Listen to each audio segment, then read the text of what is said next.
गृहस्थ योग आज हमारे पास सब कुछ है, विज्ञान ने सारा कुछ दिया है, हमारा बहुत ही ज़्यादा सुख सुविधाओं से हमारा जीवन भरा हुआ है, हमारा जीवन स्तर काफ़ी ऊंचा हो चुका है, अच्छा मकान है, बढ़िया से बढ़िया गाड़ी है, सुख सुविधाएं सब कुछ हैं। लेकिन उसके बाद हमारे पास अगर किसी चीज़ की कमी है तो उस कमी का नाम है जीवन की गुणवत्ता।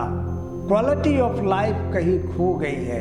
हमारे पास आज समय नहीं है, मैं बच्चों के पास बैठ सकूं, पत्नी को समय दे सकूं, दोस्तों के साथ, सगा संबंधी के साथ रह सकूं, पड़ोसियों के साथ गपशप कर सकूं, हंसी मजाक कर सकूं। मेरे पास इन तमाम वस्तुओं की कमी हो गई है और यही है हमारे जीवन की गुणवत्ता।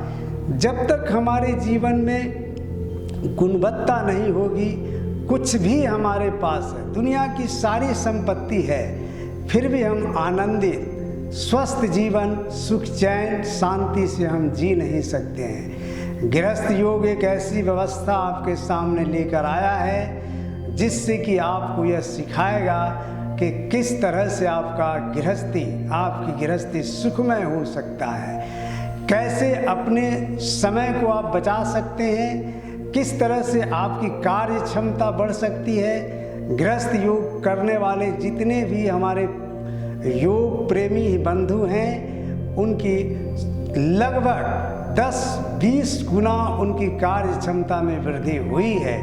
और साथ ही साथ उन्हें गृहस्थ योग यह भी बताता है कि किस तरह से आप अपने समय की बचत कर सकते हैं और अपने परिवार के साथ, बच्चों के साथ, पत्नी के साथ, माता पिता के साथ, दोस्तों के साथ, सगा संबंधी के साथ, पड़ोसियों के साथ अपना किस तरह से मधुर संबंध व्यतीत कर सकते हैं, रह सकते हैं, कैसे आप जीवन का आनंद उठा सकते हैं, कैसे आपका जीवन शांतिमय, सुखमय, चैन से भरा हुआ हो सकता है।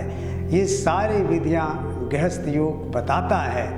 आपको यह जानना बहुत ज़रूरी है कि गृहस्थी के लिए अगर सबसे महत्वपूर्ण वस्तु है तो उस वस्तु का नाम है प्रेम। और प्रेम का आधार क्या है? काम ऊर्जा। अगर काम ऊर्जा आपके शरीर में पर्याप्त नहीं है, आपके जीवन में, तो आपकी गृहस्थी की जो आधारशिला है वो बहुत मजबूत नहीं रह सकती है। जब पति पत्नी के बीच में प्रेम हो तो वही प्रेम की प्रगाढ़ता वह फैलता हुआ धीरे धीरे बहुत ही विश्वव्यापी हो जाता है। जितने भी हमारे ऋषि मुनि थे ये सभी के सभी गृहस्थ योगी थे और सबके परिवार थे, सबके बच्चे थे। और मैं मानता हूँ कि योग का आविष्कार ही इसलिए हुआ था ताकि गृहस्थी, जो कि पूरे संसार की आधारशिला है, उसको कैसे स्वस्थ बनाया जाए, कैसे उसको समृद्ध बनाया जाए, कैसे उसको शांति और सुख से भरा जाए, यही विचार दिमाग में रखते हुए हमारे ऋषि मुनियों ने योग का आविष्कार किया। क्योंकि योग एक ऐसी शक्ति देता है, गृहस्थ योग एक ऐसी शक्ति देता है जिससे हमारे अंदर में ऊर्जा होती है और उस ऊर्जा के द्वारा ही हम अपने जीवन को सुखमय, शांतिमय, स्वस्थ रख सकते हैं, बना सकते हैं। अगर देखा जाए तो मैंने जो अध्ययन किया है उसमें मैंने यही पाया है कि अगर स्त्री, घर की पत्नी, अगर वह पूरी तरह से संतुष्ट है शारीरिक और मानसिक रूप से, तो आपकी गृहस्थी बहुत ही मजबूत होती है। आपका घर, आपका संसार बिल्कुल स्वर्ग जैसा बना रहता है। इसके लिए पुरुष को बहुत ही शारीरिक रूप से, काम ऊर्जा के मामले में उसे पर्याप्त शक्तिशाली होना पड़ता है, क्योंकि पुरुष का जो प्रेम है वह स्त्री को संत बना देता है।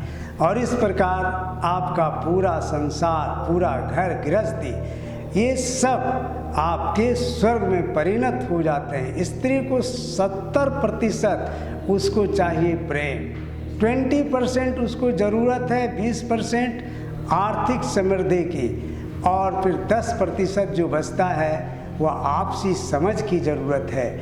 अगर हम ऐसा कॉम्बिनेशन लेकर के चलें, इस तरह का अगर सामंजस्य हम स्थापित कर सकें तो हमारा जीवन, हमारी गृहस्थी बहुत ही सुंदर, बहुत ही सुखमय, बहुत ही शांतिमय, बहुत ही स्वस्थ हो सकता है।